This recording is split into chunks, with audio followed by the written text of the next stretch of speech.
नमस्कार पालकांनो, welcome back. मी प्रिया आणि स्वागत आहे तुमचं प्रियदर्शनी कट्टे यूट्यूब चॅनलमध्ये. तर आज आपण बघणार आहोत ईची फॅमिली. तर ईच्या फॅमिलीत कुठले कुठले वर्ड्स येतात ते आज आपण बघणार आहोत. तर मागच्या व्हिडिओमध्ये आपण बघितलं की 2 लेटर्स वर्ड कसे रीड करायचे हे मी तुम्हाला सांगितलं. तर आजच्या व्हिडिओमध्ये आपण बघणार आहोत 3 लेटर्स वर्ड CVC कसे रीड करायचे ते मी आज तुम्हाला सांगणार आहे. पण त्यापूर्वी तुम्ही जर फोनिक्सचा व्हिडिओ बघितला नसेल तर तो तुम्ही बघा. त्याची लिंक मी डिस्क्रिप्शन बॉक्समध्ये देते, तो तुम्ही नक्की बघा आणि तुमच्या मुलांकडून फोनिक्सची प्रॅक्टिस जास्तीत जास्त करून घ्या. त्यानंतर 2 लेटर्स वर्ड कशी रीड करायची त्याचीही लिंक मी डिस्क्रिप्शन बॉक्समध्ये देते, तोही तुम्ही व्हिडिओ बघा आणि तुमच्या मुलांना 2 लेटर्स वर्ड कसे रीड करायचे हे नक्की शिकवा. मागच्या व्हिडिओत आपण एची फॅमिली बघितली. आज आपण ईची फॅमिली बघणार आहोत, तर ती रीड कशी करायची. ठीक आहे, चला तर मग करूया व्हिडिओला सुरुवात. पण सुरुवात करण्या अगोदर तुम्ही जर चॅनलला सबस्क्राईब केलं नसेल तर चॅनलला नक्की सबस्क्राईब करा आणि बेल आयकॉनवर क्लिक करा, जेणेकरून तुम्हाला कळेल की मी व्हिडिओ कधी अपलोड केला आहे ते. चला तर मग करूया सुरुवात आजच्या व्हिडिओला. तर बचा फोनिक्स साऊंड काय येणार आहे? बीचा फोनिक्स साऊंड काय येणार आहे? ब.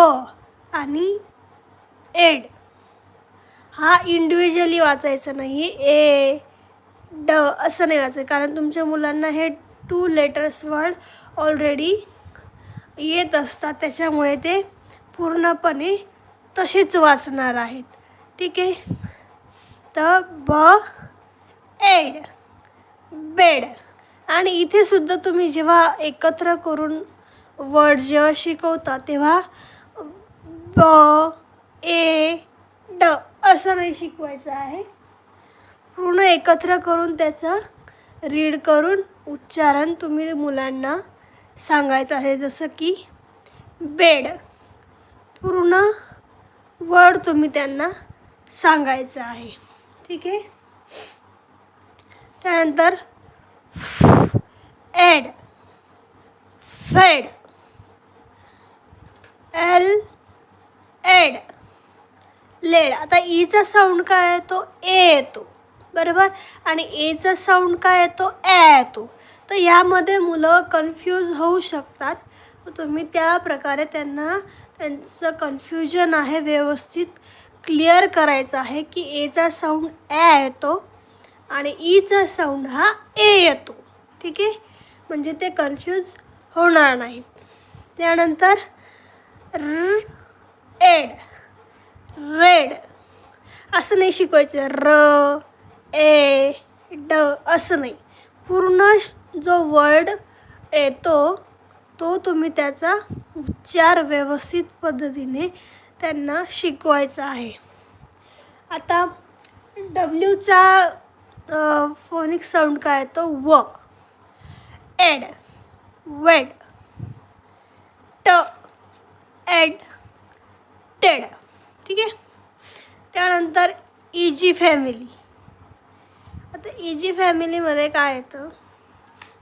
हे जे 2 लेटर्स वर्ड आहेत ते ऑलरेडी त्यांना येत असतात, त्याच्यामुळे त्यांना रीड करायला जास्त प्रॉब्लेम येत नाही. त्यानंतर मग ब एग बेग, ल एग लेग, प एग पेग. या पद्धतीने तुम्ही त्यांना वर्ड्स हे शिकवायचे आहे. जे लास्टला जे येतात ना ते एकत्र करून तुम्ही त्यांना ते शिकवायचे आहेत. त्यानंतर आहे इन फॅमिली. तर डीचा साऊंड काय येतो? फोनिक्स साऊंड ड ड एन डेन, ह एन हेन, एन मेन. मुलांना ऑलरेडी 2 लेटर्स वर्ड हे येत असतात, त्याच्यामुळे त्यांना हे 3 लेटर्स वर्ड वाचायला अजिबातच अवघड जात नाही. पण त्यासाठी तुम्ही 2 लेटर्स वर्ड आणि फोनिक्स याची जास्तीत जास्त प्रॅक्टिस करून घ्या. हवं तर तुम्ही त्यांचे वर्कशीट तयार करा फोनिक्स साऊंडचे किंवा 2 लेटर्स वर्डचे असे वर्कशीट तयार करा. त्यांच्याकडून जास्तीत जास्त प्रॅक्टिस ही करून घ्या. त्यानंतर प एन पेन, ट एन टेन, य एन एन, झ एन झेन, ब एन बेन, क एन केन. या पद्धतीने पुढचं आहे इट फॅमिली. तर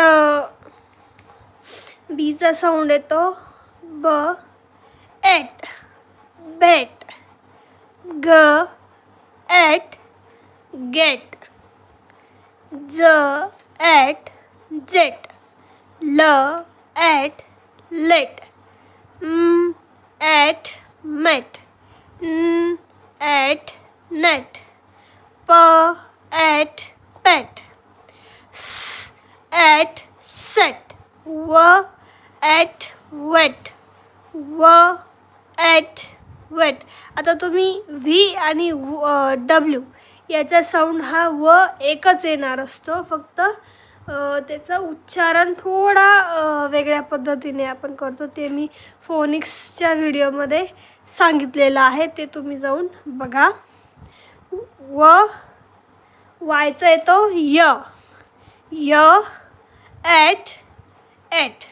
अशा पद्धतीने तुम्ही त्यांच्याकडून ही 3 लेटर्स वर्डची प्रॅक्टिस करून घेऊ शकता. आता मी इथे एक वर्कशीट घेतलेली आहे, ज्यामध्ये आपण जे 3 लेटर्स वर्ड रीड केले ते मी इथे पूर्णपणे एकत्र ईडीचे वेगळे, ईएनचे वेगळे, ईटचे वेगळे, ईजीचे वेगळे असे एकत्र मी ह्या ठिकाणी लिहून घेतलेले आहे. जेव्हा तुमचे मुलं 3 लेटर्स वर्ड हे प्रॉपरली वाचायला शिकतील, त्यानंतर तुम्ही हे वर्कशीट तयार करायचं आहे. कारण का की त्यांना 3 लेटर्स वर्ड हे प्रॉपरली वाचता येता येतात. तर त्यामुळे तुम्ही हे 3 लेटर्स वर्ड डिरेक्टली त्यांना लिहून देऊ शकता आणि त्यांच्या लक्षात पण आलेलं आहे की हा कुठला वर्ड आहे, याला प्रोनाऊन्स कसं करतात. ठीक आहे, तर त्याला हे व्यवस्थित जमणार आहे, त्यामुळे तो इझिली हे वाचू शकतो. जसं की ईडीचं बेड, फेड, लेड, रेड, वेड. तसंच ईएनचं डेन, हेन, मेन, पेन. ईटीचं बेट, गेट, जेट, लेट. या पद्धतीने जसं ईएनचं बॅग, लेग, पेग.